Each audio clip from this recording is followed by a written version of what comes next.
Seja bem-vindo para esse vídeo. Nesse vídeo a gente vai fazer a análise da vitória do Grêmio por 6-2 contra o Santa Cruz. Jogo maluco, cara. Primeiro tempo a gente começa muito bem, abre 2-0, depois dorme na partida, o Santa Cruz empata ainda no primeiro tempo. O Renato mexe bem no intervalo e o Grêmio volta voando no segundo tempo, parecia outro jogo, e faz esse 6-2 que a gente vai fazer a análise aqui nesse vídeo. Então, antes de tudo, solta aí a intro.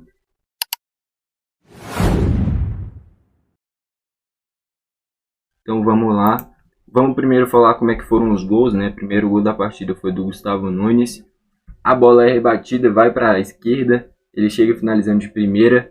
Tira ele do Marcelo Pitol, faz 1-0. O primeiro gol dele com a camisa do Grêmio. O segundo gol é do Cristaldo, jogada também do Gustavo Nunes. Pela esquerda ele cruza.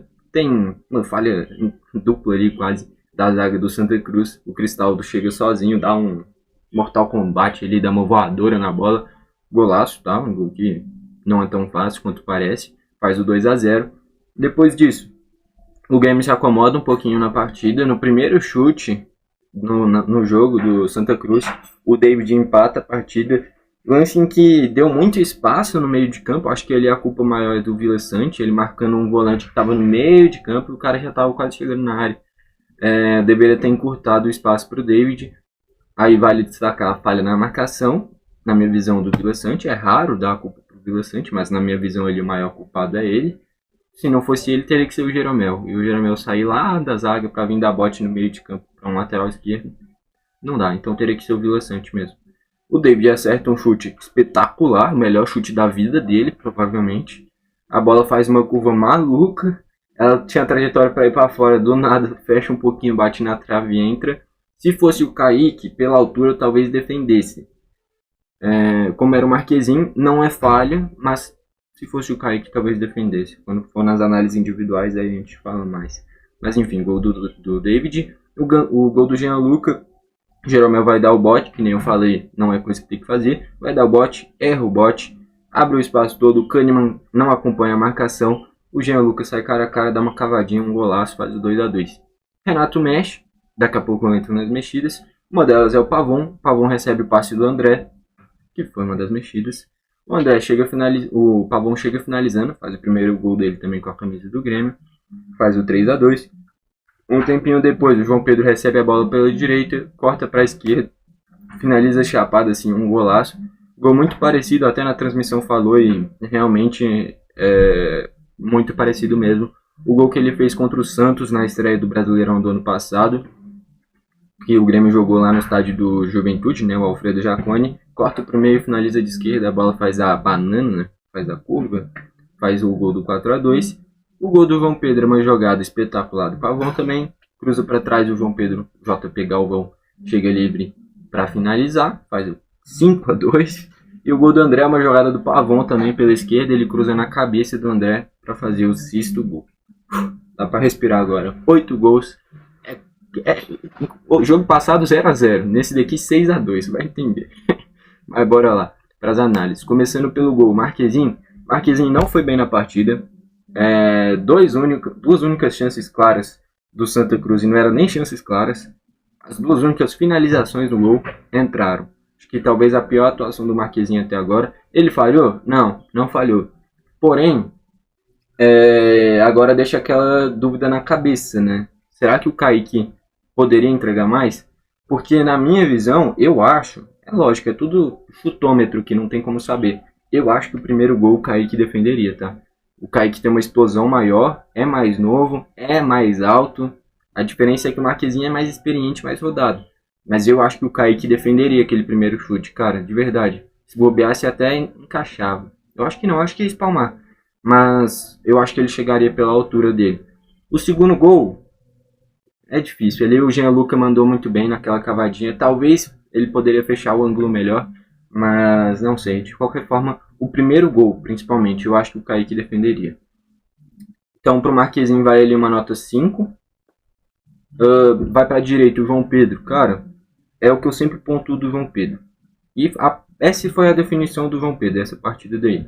É um cara que é muito forte, é muito rápido, finaliza bem, tá? Para um lateral ele finaliza bem, tanto de direita, tanto de esquerda. Tanto ele quanto o Reinaldo são laterais que chegam bastante no ataque e quando chegam produzem jogadas perigosas. Mas os dois têm a mesma coisa, tomada de decisão errada. Teve chance do Reinaldo que era para chutar ou até mesmo cruzar e ele fazia o chutamento, né, não é nenhum nem outro. O João Pedro em alguns momentos na hora de dar o passe cruzava, na hora de cruzar dava o passe.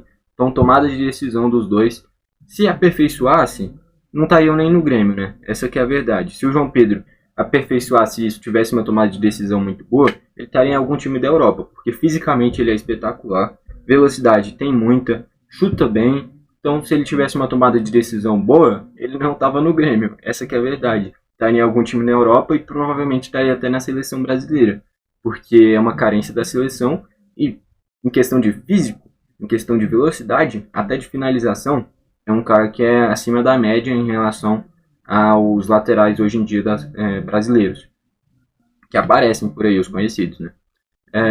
A grande questão é a tomada de decisão, que ele erra às vezes, muitas vezes. Mas enfim, eu gosto dele, eu prefiro muito mais ele do que o Fábio. O Fábio eu acho um jogador mediano, não é um cara muito rápido, é um cara que ataca razoavelmente bem e é um cara que defende mal. O João Pedro é um cara que defende mediano, ataca bem, só que peca na tomada de decisão às vezes. Mas eu prefiro o João Pedro até pela parte física, um cara que é mais rápido, é mais explosivo. Eu gosto do João Pedro. Vai uma nota 8, foi bem na partida. O Jeromel e o Kahneman, eu acho que ali, essa partida... Próximo jogo é Grenal, né, cara? Deixa eu conferir aqui, só pra ter certeza. É Grenal, e ali eu acho que vai ser algo decisivo, tá? Pros dois. Os dois, no início de temporada, mediano para baixo. Partida horrorosa dos dois, tá? Bem ruim. Conseguir tomar 2 gols do Santa Cruz, lanterna, do Campeonato Gaúcho, é algo que realmente tem que ser muito lembrado. O primeiro gol, na minha visão, é uma culpa dos volantes, né? E ali o que estava mais perto é o Vila Sante, então ele tem que ser responsabilizado. O segundo é uma falha tanto do Jeromel que dá o bote errado, tanto do Kahneman que não acompanha direito o Jean Lucas. Jean Lucas ou Jean Luca? Jean Luca. E o Grêmio melhora demais quando tira o Jeromel. Quando tira o Kahneman, melhora mais ainda. A questão é, cara, é porque eu acredito que o que interessa é o rendimento. Independente se você tirar um atacante, colocar um zagueiro, tirar um zagueiro, colocar um volante, não interessa. Se está rendendo melhor, testa. A questão é, não tem como testar, tirar o Jeromel e o Kahneman, usar um Vila Sante na zaga, usar um Dodi na zaga, em um Grenal. Então tenho certeza que ele vai com Jeromel e Kahneman de novo. Só que aí pra mim que vai ser decisivo. Se os dois forem mal no Grenal, vai ser jogo pra mudar. Vai ser jogo pra dar mais minutagem pro Martins. O Bruno Vini eu acho que é mais do mesmo também. Não vai conseguir se firmar como titular. O Rodrigo ele tem potencial. Então eu acho que se os dois forem bem no Grenal, beleza, continua. Essa daí pode ter sido só uma exceção de uma partida ruim. Mas os dois estão velhos também. Tá na hora de rejuvenescer. Essa que é a verdade. E eu já falo aqui há muito tempo, cara, eu não gosto do Kahneman. Lógico, a raça dele faz ele continuar jogando muitos jogos, continuar sendo uma peça importante. Mas ele tecnicamente é muito ruim, cara. Não dá, velho. E olha que ele acertou alguns bons passes, abrindo, pulando lateral, indo direto pro ponta. Mas a qualidade de passe dele é ridícula para um jogador profissional em pleno 2024. Não dá, essa aqui é a verdade. É ídolo, mas tecnicamente não tem condição. E o Jeromel também tá velho. Até no jogo das estrelas que eu vi no início do ano, não tava conseguindo mais acompanhar os caras, parecia aposentado já. Então a verdade é que precisa rejuvenescer. Deixa jogar o Grenal. Se forem mal, acho que ele é o ponto decisivo para ou tenta, sei lá, usar o Vila Sante como volante e dar minutagem pro Duqueiroz ou pro Dodi, ou Martins ou Eli, ou contrata outro zagueiro. Porque os dois realmente, acho que já tá vencendo o prazo. Essa que é a verdade. Então pro Jeromel vai uma nota 2, pro Kahneman vai uma nota 3. Ok? A questão é, o Jeromel tá velho, não tá conseguindo mais acompanhar na velocidade. E o Kahneman tecnicamente é ruim. Então esses 2 pontos é o que mais prejudica nos dois. É difícil falar isso porque são ídolos, mas a verdade é essa. O Reinaldo, cara, ele participa muito do meio pra frente. Mas ele erra muito também. Seria bom se tivesse um lateral esquerdo que marcasse melhor e fosse mais eficiente no ataque. O Mike é a cara do lateral esquerdo reserva. pode ser que surpreenda e consiga pegar essa vaga. Mas um cara que vem do Guarani, não tinha uma alta, tipo assim, especulação, muita gente interessada. Foi o Machado ali, um teste. É a cara para ser o lateral esquerdo reserva. Se ele se surpreende, pode pegar essa vaga. Mas eu acho difícil o Renato tirar o Reinaldo da titularidade, porque dá pra ver que o Renato dá muita moral pro Reinaldo e que ele é uma liderança do time. Mas realmente, defensivamente, tem que melhorar, e não é de hoje. E Brasileirão do ano passado, principalmente, foi o que mais evidenciou. Tanto de gol que o Grêmio tomou nas costas dele ali foi espetacular. Espetacular no ponto negativo, né? E do meio pra frente caprichar mais. Qualidade ele tem. Do meio pra frente é quase um atacante mais atrás, porque ele é um cara que ataca muito bem. Do meio pra frente, a nota do Reinaldo vai uma nota 6, tá? No meio de campo, o Vila Sante, na minha visão, falhou no primeiro gol, que era pra ele encurtar. Depois que ele vai pra zaga, ele muda e melhora o time, porque é um cara que tem a qualidade na saída, aí que tá a diferença.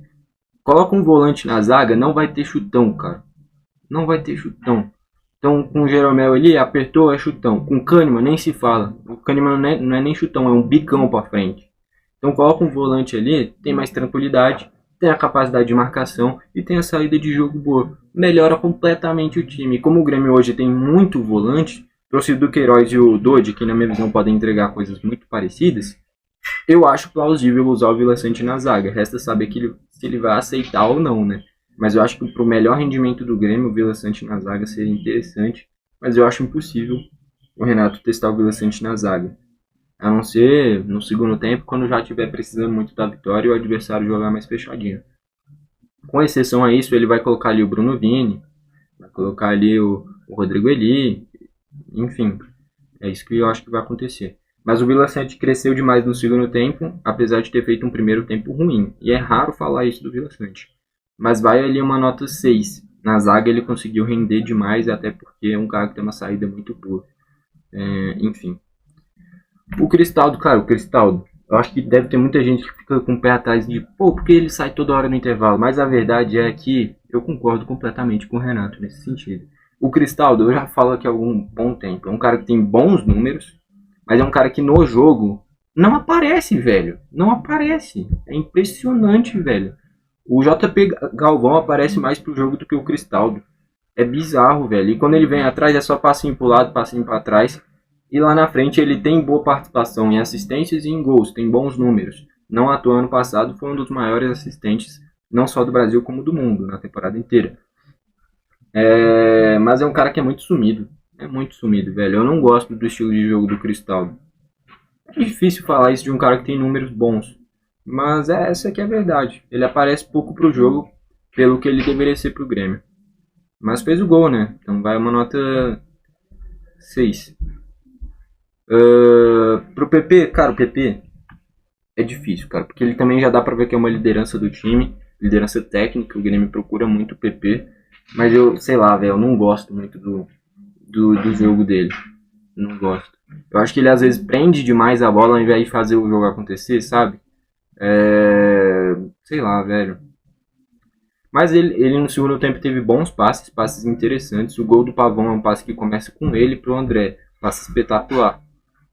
Tecnicamente ele é bom, tá? E também teve um cruzamento para um cabeceio do Pavão, que ia ser um golaço, que o Marcelo Pitol faz uma defesaça quando ainda estava 2-2. Porém, sei lá, eu acho que falta aquele algo a mais, aquela intensidade de fazer o jogo acontecer, não sei. Mas enfim, fez uma partida até que boa. Vai uma nota 7. Do meio pra frente, o Galdino chega, 0, vai embora. Não dá, velho, não dá. Aí, o que eu falei do jogo passado? Se decide. Falou que era a base, eram os reservas. Quando vai ver, jogou o Galdino e o Natan Pescador. O Natan Pescador é reserva, o Galdino já era titular de novo, pô. Que isso? O cara vai se queimar mais do que o JP Galvão, pô. É impressionante. Não, o Galdino fez uma jogada boa. Um chute de longe. Chute espetacular. Quando eu olhei, eu ainda falei, porra, é o Hulk? Porque foi um chute muito bom. Fora isso, ele erra tudo, cara. Tudo. Nota 1, então, por causa desse chute. Chega, não joga mais. Acabou. Não aguento mais. Não dá, velho. Eu falei ano passado que era uma boa contratação, uma boa aposta. Mas é um cara que é muito 8 ou 80. Ou ele faz uma partida genial de Messi, ou faz uma partida horrorosa. E não dá, velho. Nota 1. Pro JP Galvão fez uma partida boa. Primeiro tempo mediano. Segundo tempo, quando o Pavão entra, muda o jogo, cara. É a mesma coisa de quando tem o Soteldo do lado. É um cara que consegue dar as melhores oportunidades. E eu achei que com o André, ele rendeu muito mais. Eu achava que o JP Galvão ia ficar mais espetado e o André vindo de trás. Acabou que muitas vezes foi o contrário. O André ficou mais espetado, o JP Galvão vindo de trás, e vindo de trás, ele tem boa finalização. Não à toa o cara jogou seleção italiana, Cagliari, sendo talvez um dos maiores ídolos da história do clube. Ficou o quê? Uns 5, 6 anos lá, pelo menos, metendo gol a rodo. Velho, potencial ele tem de futebol. Então, vindo de trás, eu achei que ele melhorou demais. E também compensou dando carrinho com raça. Eu achei que a partida do JP Galvão foi anos-luz melhor do que a do Cristaldo, por exemplo. E olha que o Cristaldo também fez gol. Então, pro JP Galvão vai uma nota 9. Gostei muito da partida dele, de verdade. Principalmente, pontuando isso de novo, vindo de trás. O problema é que ele já é velho, né? Então, deixar um cara com, sei lá, 30 e poucos anos vindo de trás, ele vai cansar, né? E aí, quando cansar, tem que tirar. Mas vindo de trás, ele melhorou demais quando entrou o André. Dá uma nota 9. O Gustavo Nunes, acho que o segundo tempo evidenciou alguns problemas dele, que é a tomada de decisão. Só que o que eu fico revoltado é que dá pra ver que cobram muito mais do Gustavo Nunes do que o Galdino. Principalmente contra o Ipiranga, isso daí ficou nítido. O Galdino errando tudo, ninguém fala um A. O Gustavo Nunes tenta um drible, passa pro outro, chuta, o goleiro defende. Porra, horroroso, chuta direito, capricha, fominha, moleque novo. Aí a diferença. Sendo que, é que nem eu falei contra o Ipiranga, eu prefiro um cara que tente 1000 vezes e acerte 5 do que um cara que vai tentar 3 e errar 3. Entendeu? Então é melhor você errar um monte e acertar algumas do que tentar algumas e errar todas. Essa que é a diferença. Então eu prefiro o Gustavo Nunes 1000 anos antes do que o Galdino. E é um cara que, porra, é difícil, porque desde o final da Copinha eu tô falando. Tem que testar o Gustavo Nunes, o Jardiel nem relacionado nunca. O Alisson também nem relacionado nunca. E o José Guilherme, eu também tinha gostado. Para ser reserva ali do Reinaldo. Também só entrou com 45 do segundo tempo contra o Ipiranga. E o Igor na direita também queria ser testado. E nada, velho. Só o Gustavo Nunes teve a oportunidade e tá provando porque que teve a oportunidade. A gente tá jogando muito. Então, esse que é o meu ponto. Eu não falo para subir os da base e colocar no time titular. Eu falo para subir, testar, foi bem, fica. O Gustavo Nunes pegou a vaga do Bessosi numa facilidade tremenda. Tremenda. E olha que o Bessosi foi contratado de fora, né? Mas o futebol é o que tá dentro de campo. Então, teria que ter oportunidade pro Jardiel e pro Alisson. Principalmente pro Alisson. Agora que chegou o Pavão, ficou quase impossível para ele ter minutagem. Mas quando tinha só o Galdino ali, era pro Alisson ter subido na hora. Mas nunca foi nem testado. Entrou o Dodge. Eu gosto muito do Dodge. Eu nem dei nota pro Gustavo, né? Pro Gustavo vai uma nota 9 também. Só na hora de levar um 10, perde alguns gols ali que tem que caprichar mais. E a impressão que me fez é que às vezes ele tava com... É difícil. É porque ele tentou muitos dribles, mas naquele último lance que ele tenta encobrir o Marcelo Pitol, você tem que analisar o seguinte. O cara do Santa Cruz estava morto. No lance do gol mesmo, no lance do chute pra fora, aliás, do Gustavo, no último lance, o cara sentiu cãibra na hora, morreu ali no meio do caminho. Velho, dribla o goleiro tem quase 40 anos. Se você driblar, ele vai cair com uma mão nas costas, pô, pedindo arrego ali, e ele tenta encobrir e chuta pra fora. Então, se ele driblasse o goleiro, provavelmente iria passar, e aí ficava sem goleiro só para fazer o gol. Enfim, acabou desperdiçando, mas fez uma ótima atuação. Foi o cara que mais tentou fazer gols. Depois que entra o Pavão é outra história. Mas, depois do Pavão, o Gustavo Nunes foi o que mais chamou o jogo. O cara que realmente aproveitou bem demais as oportunidades. Tem que continuar como titular no momento, até o Soteldo voltar, até o Nathan Fernandes se recuperar. Até lá o Gustavo Nunes é titular absoluto ali na ponta esquerda. Não tem muito o que falar. Beleza, entrou o Dodge. Entrou bem. Eu gosto muito do Dodge, cara. Porque é um cara que não é craque, mas é um cara que distribui e apresenta pro jogo. E é isso que eu sinto falta no PP. Qualidade, o PP tem mais. Técnica, que eu falo. Mas o Dodge é um cara que aparece mais pro jogo, movimenta. É tipo... não vou dizer na mesma proporção que o Duqueiroz, porque o Duqueiroz chegou com mais mídia, né? Vindo de fora e tal, o Dodge foi uma oportunidade de mercado. Mas os dois eu acho muito parecido. Eu acho que seria bom até testar os dois juntos em algum momento, porque ia ser dois motorzinhos, um correndo para lá, para cá, para lá, para cá, caras que vão para ataque, voltam para defesa, parece, distribui. E é sempre importante ter esse tipo de jogador. Hoje dá para dizer que tem dois, o Dodge e o Duqueiroz. Então pro Dodge vai uma nota 8, o Pavon nota 1000, nota 10, a maior possível, o craque da partida, entrando no segundo tempo, fazendo gol, dando 2 assistências, finalizando pro goleiro adversário fazer defesa, dando drible, chutando para fora. Atuação quase que perfeita, nota 10. Pro Bessosi, por outro lado, entrou muito mal. Ali realmente, se veio por empréstimo, deixa até o final, depois volta, não compra em definitivo. Se comprou, empresta. Porque agora que trouxe o Pavon ainda, se bem que se o Galdino joga, o Bessosi pode ficar também. Então, na minha opinião, os dois não estão merecendo, tá? Mas o Bessosi nem a oportunidade teve direito. O Galdino joga todo jogo e joga mal todo jogo. Eu acho que ele não fez nenhum gol nessa temporada. Ou se fez foi um, no máximo. E pelo que joga isso é ridículo. Tempo de minutagem, né? Enfim, e o Bessosi entrou mal, tá? Nota 2. Duqueiroz entrou muito bem também. Nota 9. Acho que ali deu pra ver que ele precisa caprichar mais na finalização. Dá pra ver que não é um cara que é tão bom nisso. Mas é um motorzinho, rouba a bola, correndo pra lá, pra cá, pra lá, pra cá. E que nem eu falei, é sempre bom ter um cara assim no time. E é isso que eu falo que falta no PP, essa intensidade. Um cara que prende a bola, aí cava uma falta, aí pula em cima dela, aí vai numa lentidão, aí pra lá, pra lá. O Dodge não, o Dodge toca, aparece, toca, aparece. O Duqueiroz toca, aparece, toca, aparece. Chega na frente, enfim. Prefiro muito mais esses caras assim. E o Duqueiroz entrou voando. Nota 9, só falta a finalização. Caprichasse um pouquinho mais na finalização, eu diria que ele faria pelo menos um, talvez dois na partida. Teve uma chance que ele chuta para fora torto, quase que na pequena área, e uma de fora de esquerda que ele isola, sendo que estava completamente livre. Mas é um cara que vai ser muito importante, já deu para ver. E o André, cara, velho, até o gol do Pavon, o que eu tava reclamando do André era brincadeira, porque ele era todo molengão, assim, todo pamonhão. Se deixar ele paradão lá na frente, ele não vai ganhar uma bola aérea, vai perder todas. Entrou meio dormindo assim e tal, mas é um cara que tem técnica, tem qualidade. Só que é muito molão, sabe? Tem que ganhar corpo, não tem que falar. Tem que ganhar corpo. Se ele tivesse o mesmo corpo do JP Galvão, mais forte assim e tal, ele era titular. A única questão é que ele não consegue fazer essa parede se o jogo tiver difícil. Ele vai perder todas. Que nem eu falei, ele é todo molengão, assim, todo magrelo. Então tem que ganhar corpo. Mas tecnicamente ele é bom. Ele deu o passe pro Pavon, depois ele faz o gol de cabeça. Tem qualidade. Só falta ganhar massa, ganhar corpo, saber correr, né? Porque ele corre muito estranho, cara. Ele corre se arrastando assim. Enfim, difícil analisar esse tipo de coisa, mas tem que ir evoluindo. É muito novo ainda. O Grêmio contratou em definitivo e tem potencial. Mas enfim, vale uma nota 8 pro André também. Depois que ele dá assistência pro Pavon, ele cresce na partida. Antes disso, tava dando agonia.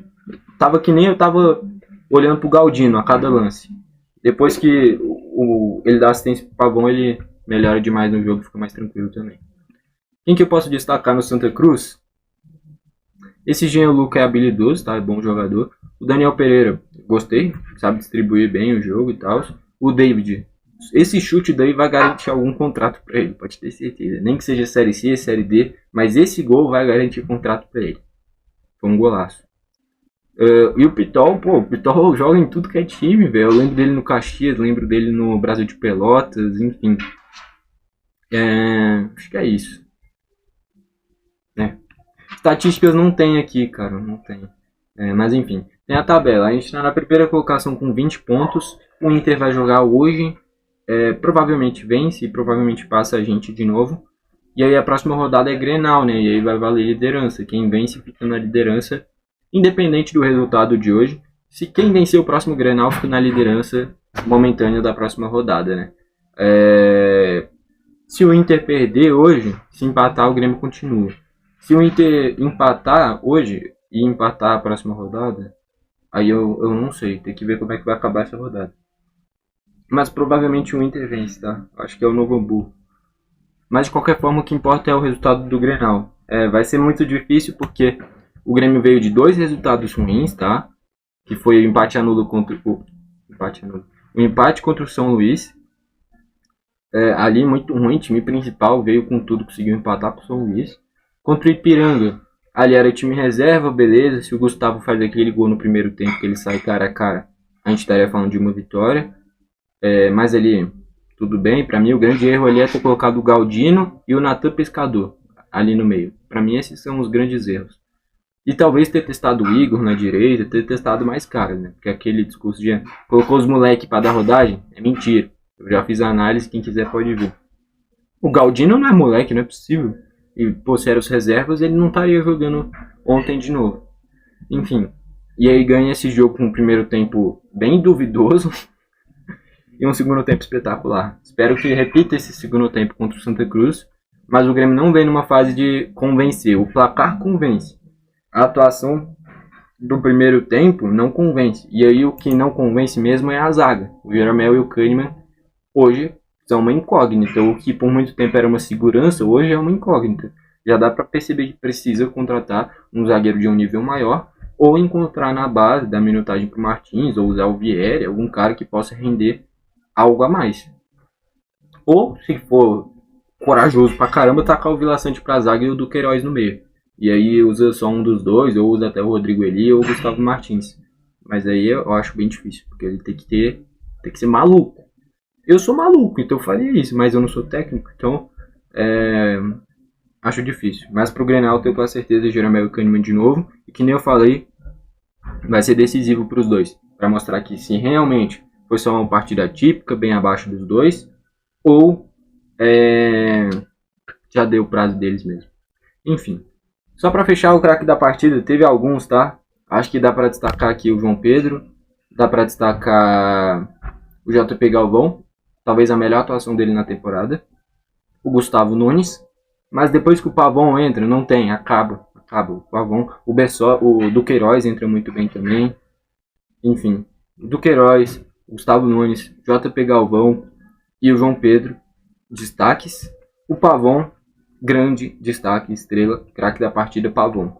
Não tem nem muito o que falar. O cara entra no intervalo, faz o gol do 3-2, depois ainda dá mais 2 assistências, que ele deixa os caras quase cara a cara com o goleiro. Então, acabou. Pavão, craque da partida na minha visão. E é isso. Gostou do vídeo, deixa o like. Não gostou, deixa o dislike. Cacete, velho. 27 minutos de vídeo. Mas é porque realmente tinha muita coisa pra falar. Vai me desculpando aí, mas faz parte. Comenta aqui embaixo pra vocês quem que foi o craque da partida. Foi esse o vídeo. Valeu. Ah, só pra dar um respaldo aqui pra mim também, né? Só falando como é que foi os gols, deve ter ido uns 4 minutos ali, tá? 8 gols, pô, é muita coisa, tá louco. Enfim, é isso. Valeu e falou.